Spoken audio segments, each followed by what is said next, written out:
Laker Nation, tonight's game went just like we wanted it to. After seeing a LeBron James tweet, I'm going to show the tweet. After seeing a tweet like this, you expected something to happen. And just like he tweeted with confidence, he came out tonight and showed just that confidence. Now, there's a few things I want to talk about that I want to break down, and that's all coming up next on the Film Room Podcast.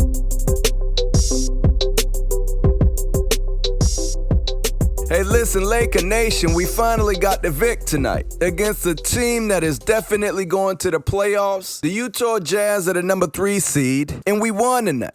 We almost lost, but we won. The Lakers almost did what they normally do, but then LeBron James put the team on his back. He saw a favorable matchup with Stanley Johnson, and he exploited it all night. All fourth quarter. Listen, Stanley Johnson, of course, is going to get my flowers tonight. There you go. Accept them. Bask in them. Stanley Johnson definitely gets the flowers tonight. But it was all due to LeBron's leadership and LeBron's IQ. And you could tell by the fourth quarter that LeBron James was completely gassed. But he seen something in Stanley Johnson and put the batteries in his back, and Stanley Johnson led the way. Stanley Johnson had an incredible fourth quarter. He single-handedly took care of this Jazz team all in the fourth quarter. He brought it home. And then Vogel brought in Westbrook late with 3 minutes left in the fourth, and it was a good adjustment. Westbrook came in, gave us a little bit of burst of energy, what we needed, right at the tail end of it to keep this thing locked in, and they looked like a team. A lot of ISO ball still, but they looked more like a team tonight. It was more so a good victory because it was a good team that we beat. But you know me, I don't like to get too high, I don't like to get too low. Kind of stay even kill. So I'm still going to triple down on what I said about Russell Westbrook and some of the other guys, that we may have to get rid of some pieces. Still, because although Westbrook had an incredible dunk over Gobert, I'm going to show the clip.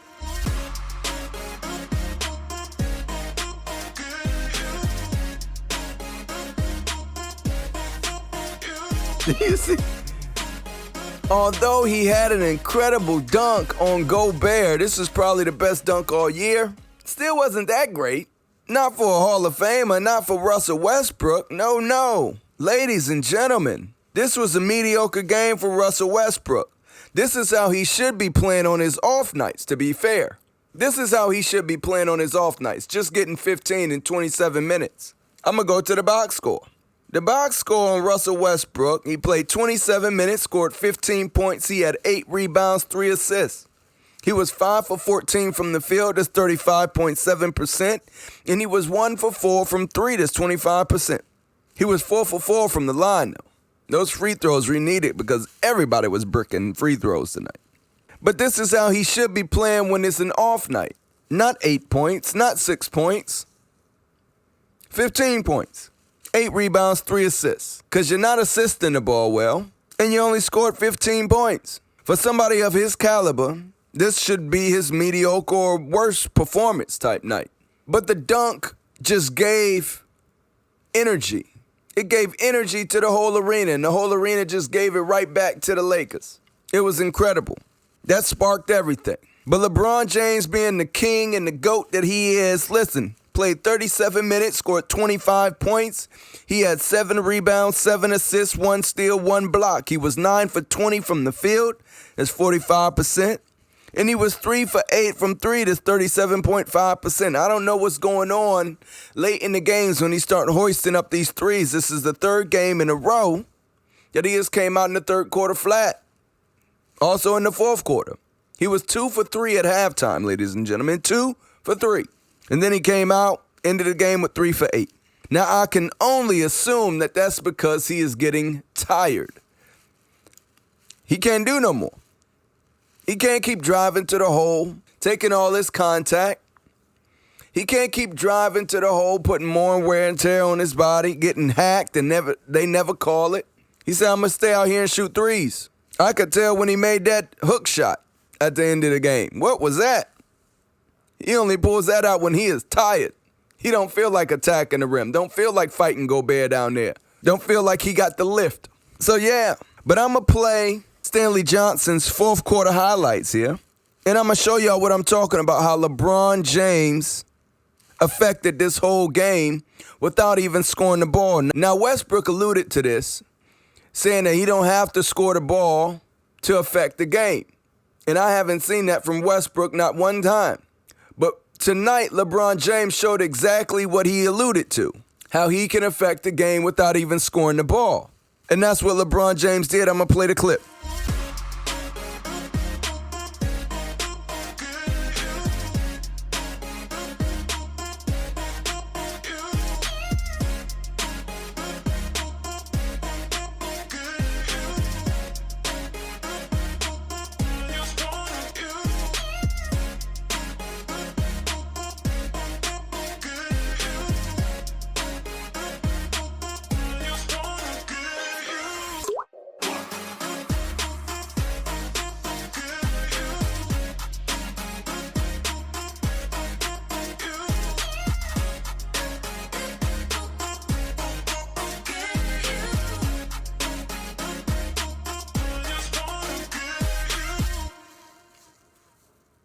So LeBron James not only set the screen, he set the stage.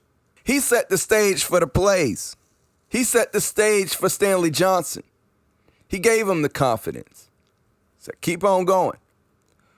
Are we going to run the same thing again? Keep on going. Are we going to run it 3 times? Just keep on going. That's what LeBron James did. And once you give a guy confidence like that, especially coming from the greatest to ever do it, ladies and gentlemen, that's all he needed. Stanley Johnson said, I got you, big bro. I got you. Stanley Johnson in tonight's game versus the Utah Jazz, he played 24 minutes, scored 15 points. He had 5 rebounds, 3 assists, 1 steal, and 2 blocks. Let me play this incredible effort play.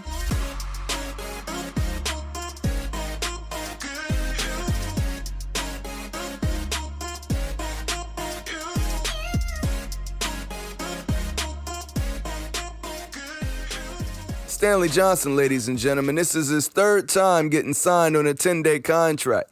But he's back, and he had an incredible game. Trevor Ariza played 27 minutes, scored 4 points. He had 4 rebounds. He was 1 for 8 from the field. That's 12.5%. He was 1 for 6 from 3. I like Trevor Ariza shooting the ball. He still need to get his legs up under him. But what he did on defense was incredible. What Avery Bradley did on defense was incredible. Avery Bradley played 26 minutes, scored 9 points. Dwight Howard played 21 minutes, scored 4 points. He had 8 rebounds. THT played 28 minutes, scored 11 points. Malik Monk played 24 minutes, scored 14 points. He had 7 rebounds. And then Austin Reeves played 21 minutes, scored 4 points. But they stayed collected. They stayed together. Their defense. In the first half, their defense was incredible. How they played this Utah Jazz team was exactly how we needed to play them. And although the Utah Jazz were just off, as well as us defending them like that in the first half, they were just off. Because we let this team get right back into it. Listen here. Donovan Mitchell played 36 minutes, only scored 13 points, ladies and gentlemen. He was 6 for 19 from the field. Bogdanovich was 1 for 9 from the field. Mike Conley was 6 for 12. Mike Conley had a good game, and Jordan Clarkson was 2 for 13 tonight, 15%. Joe Ingles was 3 for 6. Rudy Gay, 4 for 12. I mean, listen, these guys were off when they're normally on, and they still almost won this game. The third quarter happened to us again. The third quarter woes. We had a terrible third quarter. I think we scored 12 points. Let me go to the box score. Lakers, third quarter. Oh, we scored 20 points. 20 points in the third quarter. But we ended the game 101-95. And it was an impressive win because we beat a good team. But listen, this good team was just off, you know. We were actually playing to lose this game. Third quarter, fourth quarter, we lost the lead. And, hey, listen, we let them right back in. Had they not been off and made a few more shots, we would be looking at another L tonight. Another L. But LeBron James being LeBron James seen something. Stanley Johnson went off. Russell Westbrook closed us out. And that was it. I still think we need to do something by the trade deadline. And I don't know if LeBron James put out that tweet to appease Magic, to appease us as Lakers fans, or to say, hey, front office, do not trade these guys. I still can work with these guys. But I don't know, bro. Can you, bro? I'm going to go into the post-game shits. Like I told you before the game, I just wanted to bring some energy to the game, and I feel like I finally got a deflection, and I finally got a loose ball, and I finally got like some like movement assist and stuff like that. And once the energy gets into the game, you kind of just play. Like I'm playing with LeBron and Russ, and it's easy to play with them. So it's like I told you before the game, I just want to bring some energy. If I bring some energy, I know everything will be fine. Now you did tell me you were going to do that on the defensive end, but you ended up scoring 10 points in the fourth quarter on the offensive end.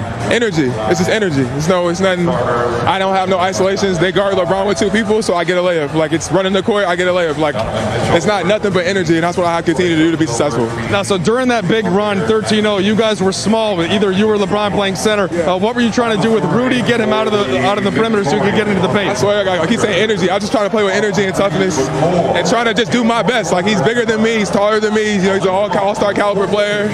So I just do my best to do what I can do, and people help me, and it just happens that way sometimes. Last one for you. You're on your third 10-day. What's it been like mentally, just kind of going through that process as you figure out what's going to happen for the rest of the year? I'm blessed. I was cut by the Chicago Bulls earlier in the year. I don't know if you get cut by a team. You don't know how long you have to play in the NBA. Not only am I playing in the NBA, I play for the hometown team. I can't. My God, I serve is good. So I'm just happy I'm here and happy we're winning again. So stuff like that. All right, get out of here. Defensive players in this league. What did you see in that matchup that gave you the confidence to attack? And it felt like maybe after the first one, it was sort of like, this is something that can work, and you just kept kind of going to it. LeBron's a smart player. So do this. All right, I'll do it. Do this. Okay, I'll do it too. That's just as simple as that went. Like he saw something. I think if you watch basketball the last couple of years, some teams have had success with smaller guys like me attacking him off the bounce. And the thing for me is playing with energy. I can't be a standstill statue. I got to get deflections. I got to play. I got to put myself in the game. I got to make myself useful because that's where I excel is on the defensive end. So I think any game that I'm able to have energy, I think I'll be able to be a lot better basketball player. And I think that was kind of what I was kind of down on myself for in the last couple of games. I just didn't have enough energy. Like even make shots, miss shots, that's going to happen. But the energy, I had a couple of deflections today. I was happy with that. I think sometimes it's like you put one good thing in the game and it starts going for you like that, and I think that's kind of like the story today.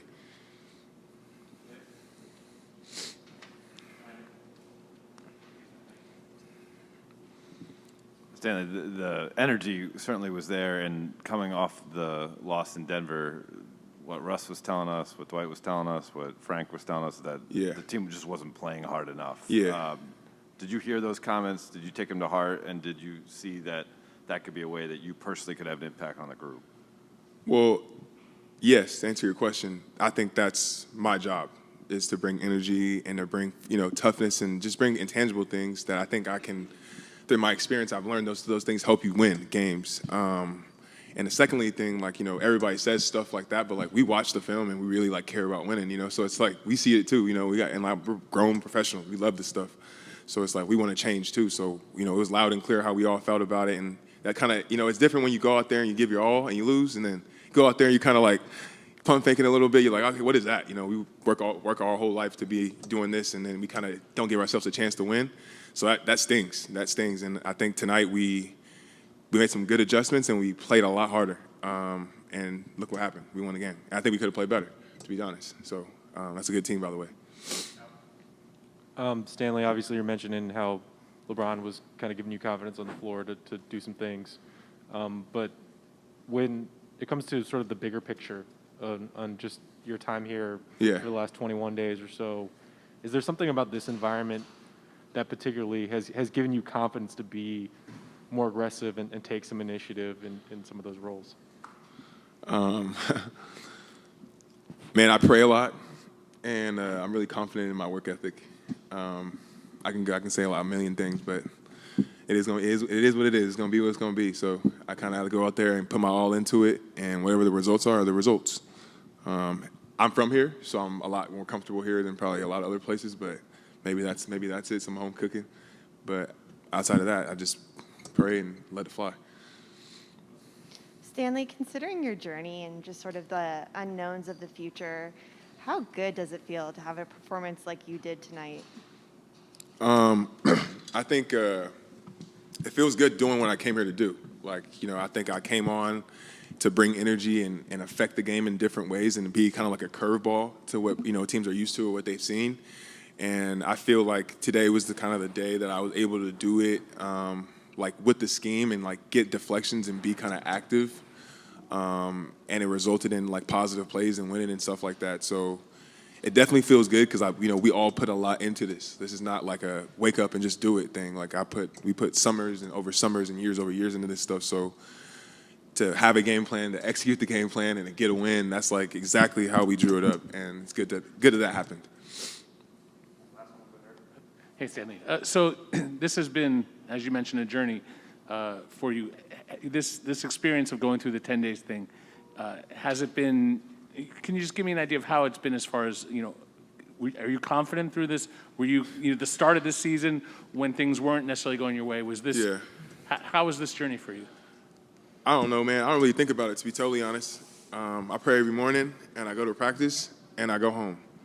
So, and then, if they call me back in the night, whatever, Rob talks to my agent. I have a great agent. He talks to me, talks to them. Come to play. I'm in shape. I'm ready to play. Let's play. If they don't call me, then that's what God had for me. But it's been going well. Keep it pushing. It's my job. So if they call me, I'm ready to work. If they don't call me, okay. How good did it feel to dunk on Rudy Gobert, and what do you think it did for your team? I think for our team, I think it, just gave us an extra boost. Kind of going into halftime, gives us some swagger, which is what we need, especially right now. It's a good team we beat. Tonight did a good job of doing what we do best in defending and playing hard, so it was a good win for us. You're downplaying it a bit, but it was a remarkable play. It was something like for you being in the game for a while to be able to make a play like that on a multiple defensive player of the year, especially where the team is. Yeah. Did it mean more to you at all? No. Honestly, no. I'm just thankful and blessed to be able to go out and compete. And just as the season prolonged, plays like that, legs and stuff will be better for me, and just finding a better rhythm. And, it happened to be Gobert tonight, but that can be anybody any other night. So, Russ, I think there was maybe a sense that people didn't maybe know if you still had that in you. Yeah, that's people's problem. That's their problem. Is that, you just said it, is that something though, physically, how do your legs feel right now? Great. And is this something you feel like you're getting stronger, I guess? Yeah, man, it's a long season. I emphasized this early in the year. This game, I don't know what game is this, 40-something, I don't know, 50, whatever it is, but it's a long year, man. It's year 14 for me. I don't,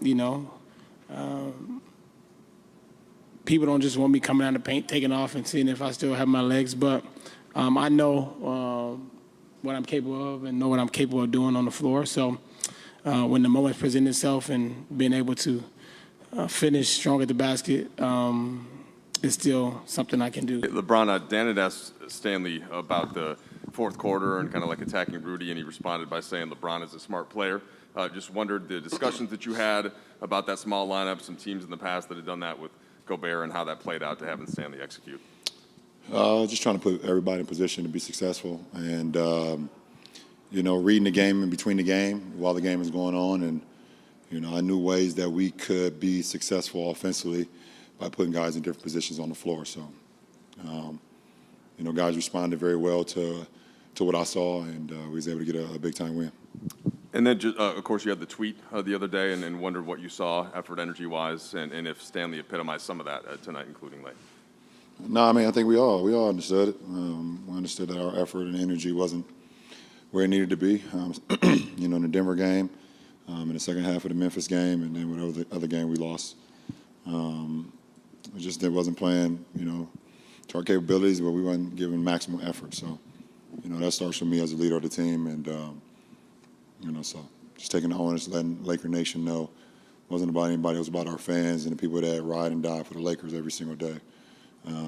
Let them know that I got this and it wouldn't happen again. LeBron, what's satisfying or I don't know if that's the right word, but what do you take away that's positive from this that makes you feel like there's a group that's still responsive? No, I mean, every day is its own challenge, and now we have the challenge of how we get better the next day, and then come in on Wednesday and be better for Indiana. So, I love the way we responded. We had a great shoot around this morning.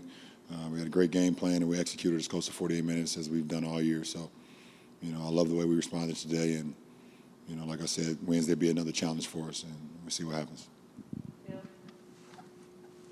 LeBron, I'm just wondering a little bit more. We didn't hear from you after the game in Denver. You didn't speak with us. Was that because of? Did you need some time to collect your thoughts on kind of that loss? And I'm just wondering how that loss sat with you personally. No, I had time to collect my thoughts, but I didn't like what was going to come out of my mouth, so I decided not to speak with you guys because I understand that some things that I say can be everywhere. So I didn't want that for my teammates at that point in time. So I decided to just keep it to myself. You want to tell us now? No. Okay. Russ had a pretty emphatic dunk on Rudy. Wondering what you saw on that play, and do you sense that some things are coming together for Russ and finding maybe some swag, maybe some? No, it was just an explosive play and that he had, and it reminded me of the play last year he had against Biombo in Washington. When he turned that lane going left, and he got that 1-2 down, and he's just able to just attack the rim. He wasn't going in for a layup or going in for a floater or going in for anything else besides attacking the shot blocker. And that was electrifying. It was big time. I've seen the replay over and over, and it was a phenomenal play. LeBron, effort is obviously such an intangible, and I think that's something that you've been consistent with always throughout your career. When you sent out that tweet making that promise, what did you say to the team, or what did you have in mind to say to the team? I didn't say anything to the team. It's my accountability, holding accountability for myself and my teammates. I didn't say anything to the guys. Talk can be cheap at times. You just got to go out and have action, and we did that tonight. Hey, LeBron, two quick ones for you. First of all, I guess from a team-building standpoint, when you guys have so much money and stuff tied up in a handful of players, how important is it to find guys sort of around the margins? And I'm asking in regards to the plays that Austin and Stanley made late in this game. And I guess kind of, do you see sort of long-term value in a guy like Stanley at this point as he's trying to play his way onto this roster? Yeah, I mean, people forget that I think he was a top 10 pick in our league, and he's only 25 years old. And, he's a guy that's hungry and a guy that wants to go out and prove that he belongs in the NBA and trying to stick in here to stay for as long as he can. And then, obviously, we got a gem in Austin, and bringing him on board. I was obviously, I watched a lot of film on him. We was able to acquire him. And I know what type of players I like to play with. And I knew right away that he would make an immediate impact on our ball club, probably before himself and probably before our coaching staff and a lot of our other teammates. If we would have talked to you on Saturday, one of the things we would have asked you about was what Magic tweeted. I'm curious if you just had any response to that, if that's something you agreed with, sort of his sentiment about the energy levels and disappointment. No. Brian, how do you guys take what you guys did tonight, the way you played, with you from this point forward, no matter who you play against? Every day is its own challenge. You can't take, you watch the film, you see ways that, you were good and other things you could have did better, but, we had some juice tonight. We played to our capabilities. We followed our game plan, but every game is its own challenge. You have different game plans for different guys, different teams, no matter who you're playing. So, we would love to, try to get into a great streak, but we got to go out and just play these games. We got to play them. We got to live in the moment. And we can't think about, okay, well, this is what we did last game. It's going to work this game. That's not how I go. You play each and every game, and you try to be as great as you can there. Last question, Jordan Richard. Thank you. I just wanted to talk to you about sacrifices, especially on the day that it just reminded me in the fourth quarter, seeing you, set screens and getting Stanley open, and just kind of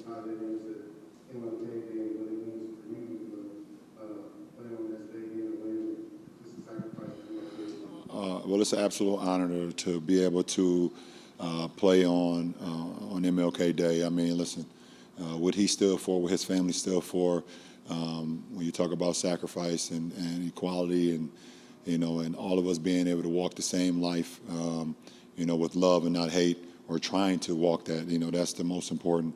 The guy was just, he was before his time, and he lived not only for the present, but for his words and his passion and what he lived for to live forever. And that could be in sports, that can be in just, in regular life, it could be in school, it could be, just how every day you wake up and you leave your house, everything that you do on how you receive people, how you treat people, how kind you are, how many people you can inspire along the way, came from voices like MLK. And for us to be able to play the game of basketball, this beautiful game, on such a day for a guy that, gave himself to everyone and didn't worry about himself, I think it's just an honor. So I'm just proud to be a part of it. Appreciate it. Listen, ladies and gentlemen, y'all have been a beautiful crowd, and I have been a beautiful host. My name is Derek James. You have been tuned into the Film Room Podcast, and I'm out this bit.